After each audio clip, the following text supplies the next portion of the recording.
12 years is a really long time to be in one place and to see the same people. So it is 11:10 in the morning, I guess. It's still morning. And I just came home from school. You know why? Because I'm done with public education. So I thought I would wear my Thanks Wikipedia shirt to school today. And I decided to come home and talk to you. There's a lot of ands in that sentence. So earlier today when I was brainstorming video ideas, because I knew I wanted to make a video, I wasn't exactly sure what angle I should take. And then I realized, as I was leaving psychology, waving goodbye to one of my favorite teachers ever, I realized that the last 12 years haven't been about the kids. They've been about the teachers. And anyways, I wrote about the kids yesterday in my blog. It has a graph in it. Link in the underbar. So today I'm going to talk about teachers. But first, I think I'm a little dressed down for the moment. So I think I'm gonna go get changed. All right, now I'm all blinged out, so I can talk about my teachers in a more appropriate manner. So, although I've had many memorable teachers, the first one that has really made an impact on me was my 4th grade teacher, Mr. Bishop. Now, I remember how incredibly excited I was when I found out that I was going to be in his class, because I had been in one of his classes the year before when I was a 3rd grader, and he was really funny, and I knew I would have a good time if I was in his class for 4th grade, and I was really excited. Mr. Bishop is the one who told me that hot dogs were made up of really everything that you can't put in steak and bacon. So, you know, hooves and eyeballs and stuff. And I haven't eaten a hot dog or a corn dog since. So thanks, Mr. Bishop. The next teacher that I want to talk about is Mr. Raymond. He was my 5th grade teacher, and I'd also had him a couple times for math throughout the years. And what's interesting about Mr. Raymond is that you wouldn't think that he would have had an impact on me, especially, you know, that I'm thanking him for it now. He was actually my ex-boyfriend's father, so that's also an interesting little twist. But really, Mr. Raymond is probably the first person to really help me out with my writing. Ms. Payson, my 1st grade teacher, supported me and, you know, thought I was really good, but she never actually taught me anything that I still carry with me today. Mr. Raymond taught me a trick when we were in writing class one day, and he gave us a sheet.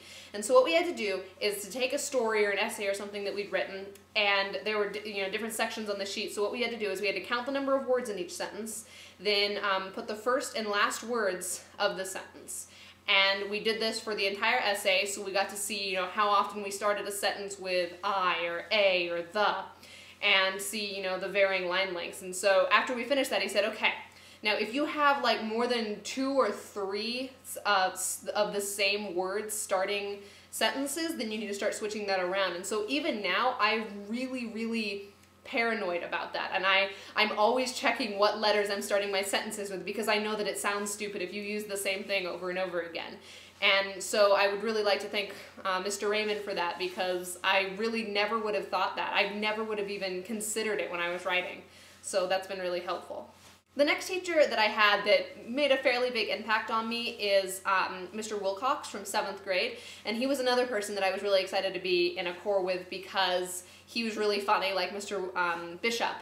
But he actually did teach me a lot, and he made social studies fun in a way that it never really had been before. Social studies was always kind of boring for me, and I was glad to have him there to teach me. The next teacher I want to talk about, I just really want to thank really quick. From 9th grade, my English teacher was named Mrs. King.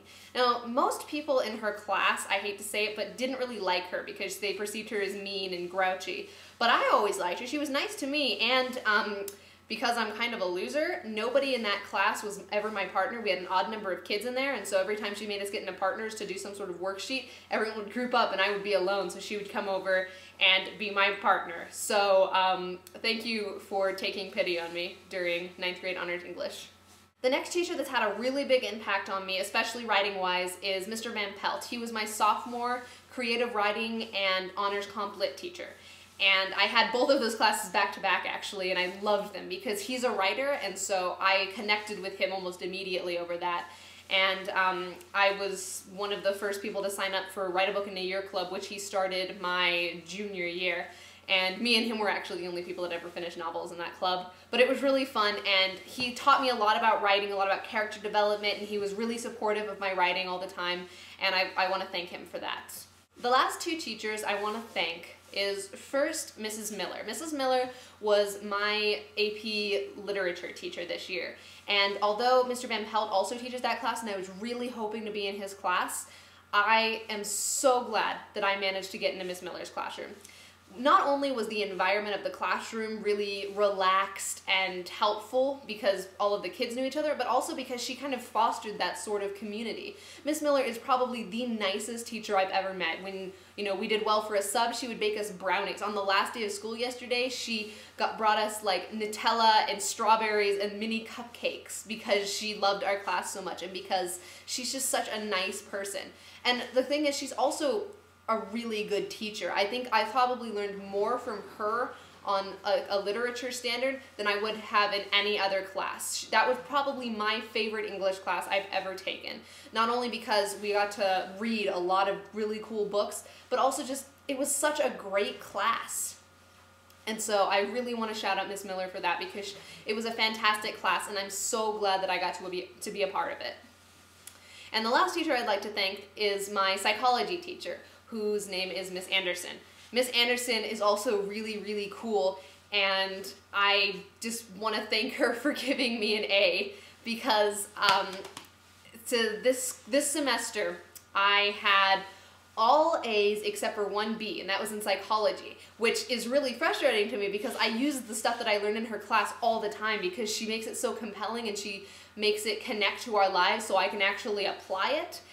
But then in the last couple of days, I realized I had a B in AP Government and AP Psychology. Now, I thought I was going to just sit at an 89 in AP Government, and I was also at an 89 in AP Psychology. But Miss Anderson gave me an extra credit assignment so that I could bump my grade up that 1 percentage point.